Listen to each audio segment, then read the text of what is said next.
अंगना में ठाड़ रुको मिड़ी दे जसोदा से पूछली जसोदा से पूछली हो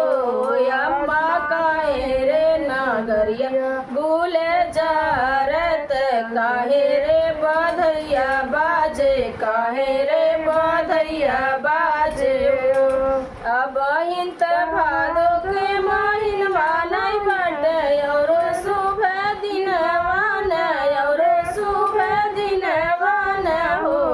अम्मा नाही कौनो राज के अवैयत काहे हो बधैया बाजे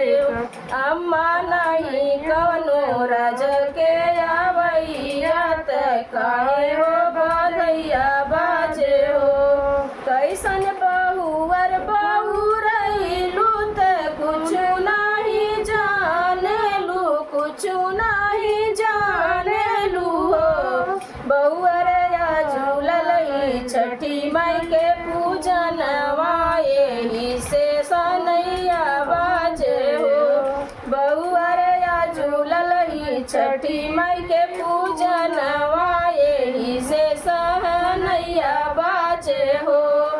इतना बचन रुक्मिणी सुनली सुनई नहीं पावेली सुनई नहीं पावेली हो अम्मा हमके बताई ना विधनवा हमहू करब पूजन हो अम्मा हमके बताई ना विधनवा हमहू पूजा करब हो बोलिया ते रुक्मिणी बोलेलू बोलही नाही जानेलू बोलही नाही जानेलू हो बहुअर तुअरे गोदी नहीं बटलनवा कैसे कट करबू पूजनवा कैसे करबू पूजनवा हो के कर के बालक बनई बुतु गोदी बैठई बुतु गोदी बैठई बुन हो बहुअर के करबू काजरवा के कर छठियई बुन हो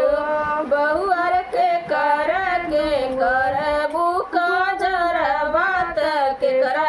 छठियई बुन हो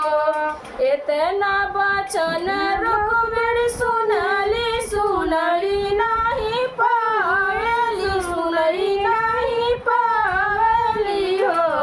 ललना चली बैली गाँव के पोखरवा जहरे सासू छठी करे हो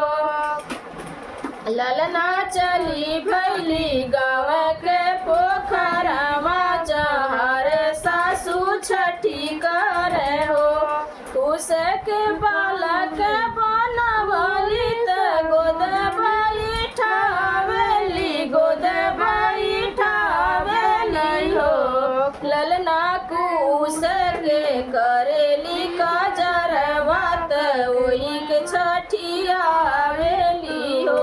ललना कुस के करेली काजरवा त ओही छठियावेली हो देखी देखी हसी सब हंस सखी सख मान लियो ललनाया से बहुरैली बहुअरी विधान नहीं जान लियो ललनाया से बहुरैली बहुरिया विधान नहीं जान लियो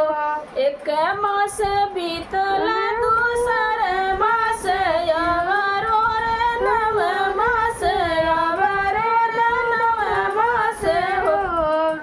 ललना रुक्मिणी के जन्म ललनवा ललनवा बड़ा सुंदर हो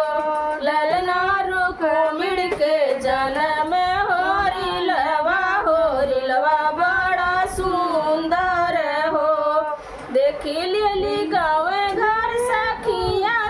सासु नदिया सासु नदिया मैया दिहली ललनवा ललनवा बड़ा सुंदर हो ललना छठी मैया दिहली ललनवा ललनवा